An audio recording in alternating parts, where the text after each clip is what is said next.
Vamos então à questão 32 da prova de 2014, que foi uma questão anulada. Se foi uma questão anulada, por que vamos discutir aqui para saber por que ela foi anulada? E lá, se você pegar o arquivo na qual eu resolvi todas as questões da prova de 2014, você verificará que para encontrar a resposta que a Sesgran-Hill oferecia, eu acabei cometendo o mesmo erro que a banca da Sesgran-Hill cometeu. A banca da Sesgran-Hill cometeu um erro comum em problemas deste tipo, e eu vou discutir aqui para que você não cometa o mesmo erro. Mantive a questão lá, porque vale a pena aprender com o erro. Alguns alunos me escreveram: professor, por que você não apaga lá, deixou uma questão errada? Muitas pessoas cometem esse erro, a questão vai ficar lá errada como está, e aqui eu estou postando uma errata. A Sesgran-Hill anulou a questão, porque de fato não existe resposta no gabarito. Como é que então essa questão seria resolvida? Vamos ler a questão. Uma partícula alfa move-se inicialmente em linha reta com velocidade v de módulo 2 vezes 10 a sexta metros por segundo. Quando a partícula penetra em uma região do espaço onde existe um campo magnético B, passa a realizar um movimento circular uniforme de raio 15. Se os vetores v e b formam entre si um ângulo de 30 graus, qual é aproximadamente em Tesla o módulo do campo magnético? Então, o enunciado já induz você a um erro. Já tem um erro no enunciado. E aí vamos entender qual é esse erro. Eu vou postar aqui um caso genérico, o mesmo caso que eu discuti na aula. Então, se você assistiu a nossa aula, este caso está lá. Vamos considerar então, foi essa imagem que eu usei na aula. Trouxe a mesma imagem para a gente discutir aqui. Vamos considerar a seguinte situação. Uma partícula vai ser lançada numa região onde existe um campo magnético, formando um certo ângulo. Não importa qual é o ângulo aí, no problema é de 30 graus. Então, o campo magnético está assim, a velocidade formando um ângulo θ aqui. Nós discutimos todos os casos, tá? O caso de lançar paralelo ao campo, perpendicular ao campo e o caso formando um ângulo qualquer. Todos os casos nós discutimos na aula. Aqui, então, vamos discutir esse caso especial que é dessa questão. Bom, quando você lança desta forma, há de se ter um cuidado, porque eu preciso interpretar isso da seguinte maneira. Eu vou ter uma componente da velocidade que vai estar na mesma direção do campo magnético. Então, vai ter uma componente para cá.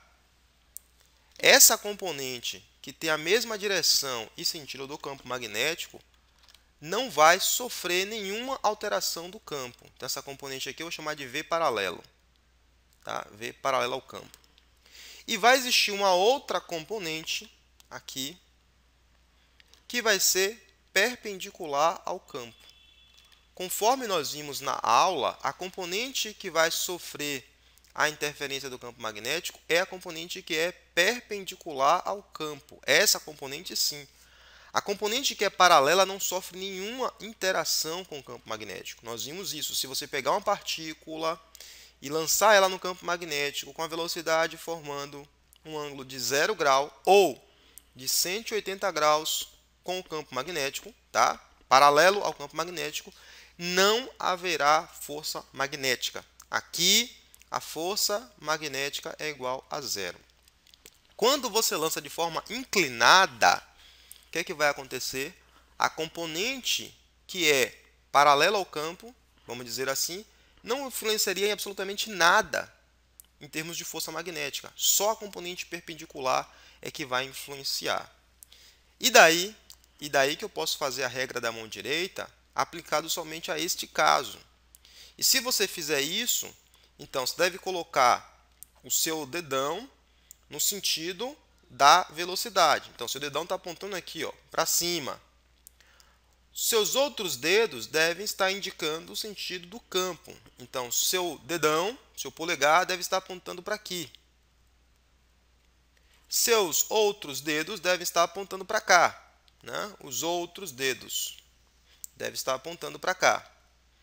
Se você fizer isso, sua palma da mão vai estar paralela ao monitor, como se você fosse dar um tapa no monitor. Ou seja, vai existir uma força magnética para dentro. Aqui fica difícil desenhar essa força magnética, eu vou precisar pegar uma outra imagem para tentar desenhar isso em 3 dimensões. Como o meu desenho em 3 dimensões ele é muito ruim, trouxe essa imagem aqui que eu já preparei previamente e vamos ver se aqui fica melhor. Então, a componente que é paralela ao campo não sofre interação do campo produzindo força magnética, ou seja, essa velocidade permanece inalterada e vai existir uma força para dentro. Essa força para dentro aqui eu posso representar ela aqui assim, ó. Deixa eu mudar de cor aqui, botar de uma outra cor aqui em destaque, botar de verde. Temos cores a escolher aqui, então botar aqui de verde. Nós teremos a força magnética aqui para dentro. Essa força magnética que existe aqui para dentro, apontando para o centro, vai mudar a direção deste vetor velocidade, obrigando a partícula a fazer um movimento circular neste plano. Só que um movimento circular neste plano, com a velocidade nesta direção, significa que enquanto essa partícula está girando neste plano, ela também está caminhando para frente.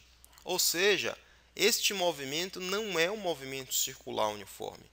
Quando você lança uma partícula em que existe um ângulo formado entre V e B, o movimento não é circular e uniforme. É um movimento helicoidal uniforme. Como assim?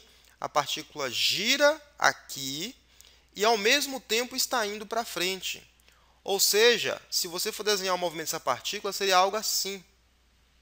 Algo que é uma trajetória helicoidal.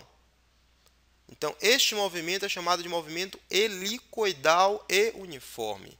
Por esta razão, o enunciado da questão já está incorreto. Não existe movimento circular uniforme e você não poderia fazer esta conta considerando um movimento circular e uniforme. Por esta razão que esta questão ela foi anulada. Seria possível sim você encontrar o período do movimento circular e consequentemente fazer outras contas que poderiam ser solicitadas na questão. Mas essa afirmação que ele faz aqui é uma afirmação incorreta. Em nossa aula nós discutimos todos os casos.